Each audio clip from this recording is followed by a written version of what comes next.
Quadro de perguntas e respostas. Uma pergunta do irmão Dorival.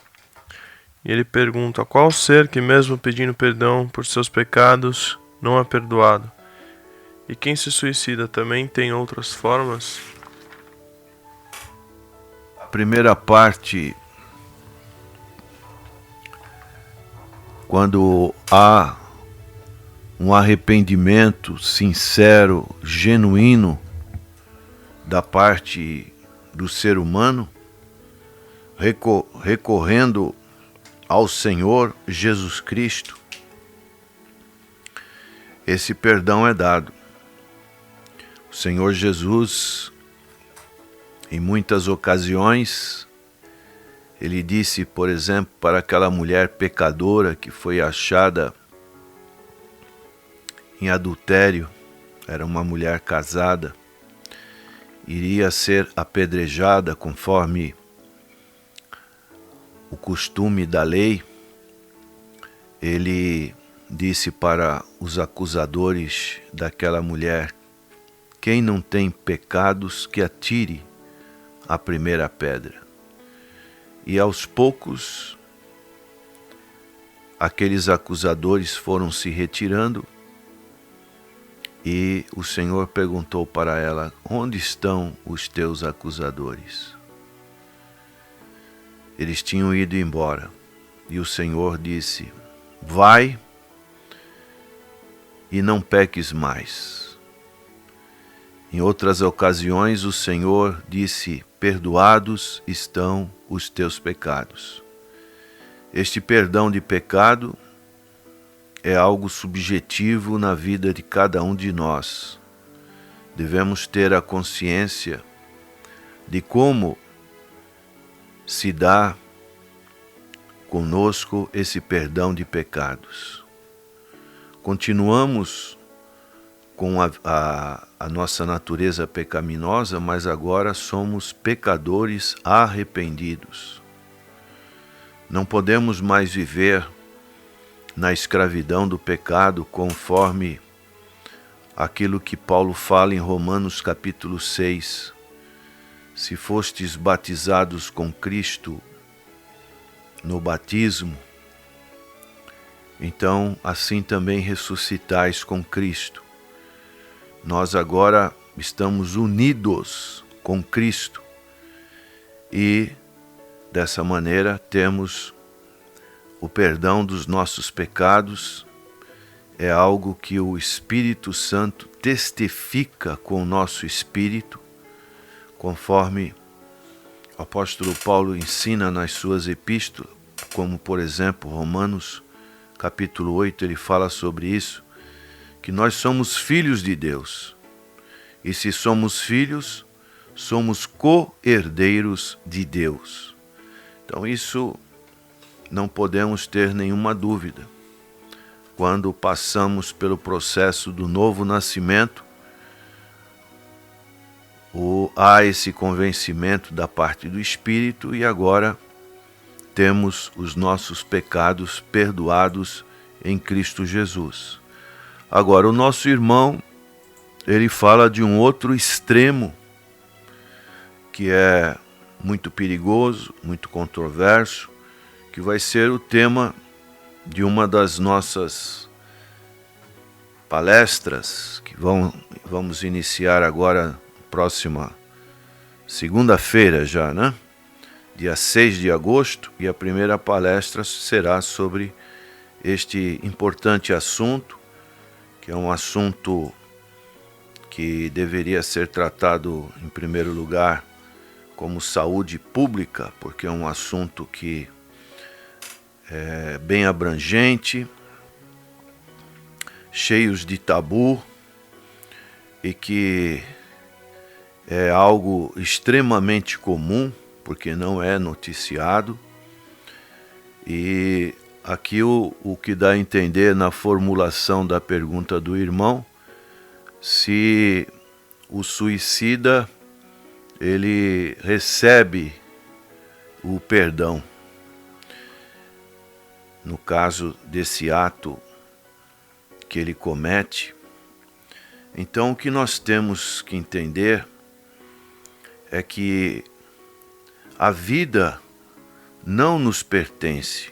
Podemos ler Gênesis capítulo 1, verso 26 e 27.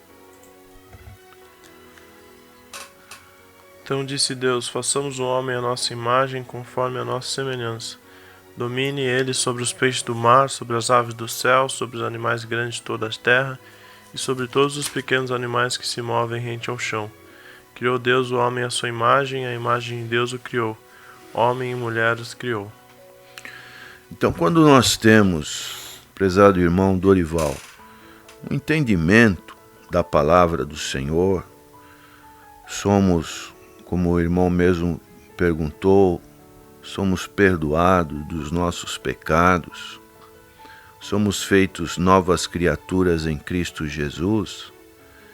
Quando temos uma noção da real, consciente da palavra de Deus, nós vamos chegar à conclusão que a vida não nos pertence. A minha vida não é minha. A do irmão também não é sua. Ninguém é dono da vida. Quem é dono da vida é Deus. Então, como é que eu posso, por pior que seja a minha situação, querer tirar a minha vida? Querer abreviar a minha vida? Então, nós precisamos, em sã consciência, ter essa noção que a vida não nos pertence. Esse ensino, ele é bem claro quando o Senhor e Paulo fala que nós somos comprados por bom preço. Glorificai a Cristo no vosso corpo. Existe a ideia platônica, grega, de que o corpo é má e o homem interior, a alma, o espírito é bom. Muitos cometiam o suicídio achando que com isso iriam se libertar do corpo.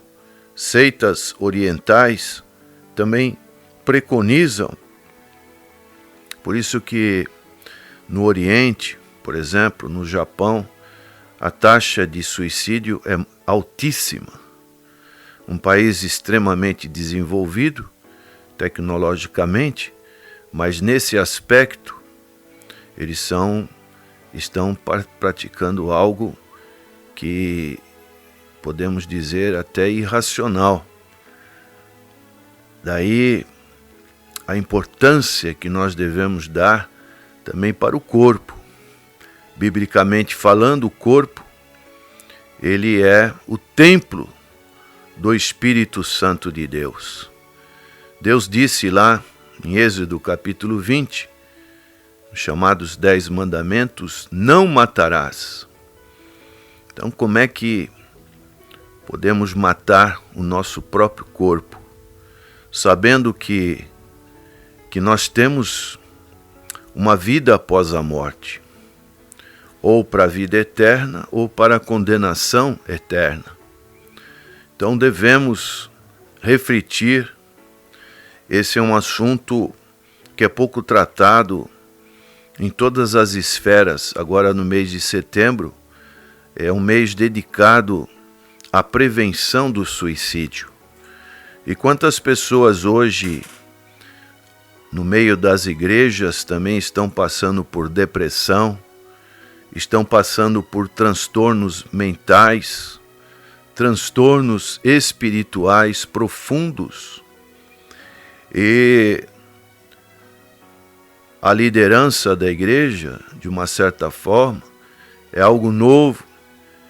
E quanto mais se aproxima o dia da nossa redenção, da volta de Cristo, esse vai ser um tema extremamente abrangente que nós vamos ter que enfrentar como igreja do Senhor, como povo do Senhor, para tratar estes casos que vão vir de uma maneira avassaladora em nossos dias.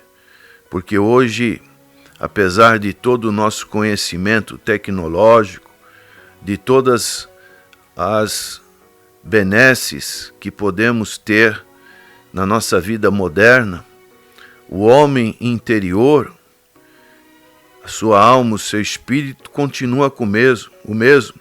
Os seus conflitos interiores, a sua alma, ela tem um clamor, e isso, se não for muito bem tratado,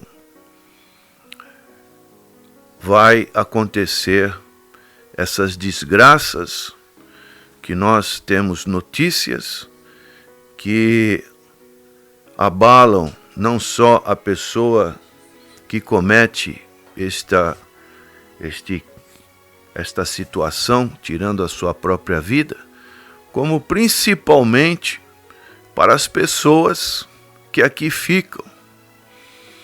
Isso é uma dor irreparável, podemos assim dizer, porque nós temos que aceitar a morte natural.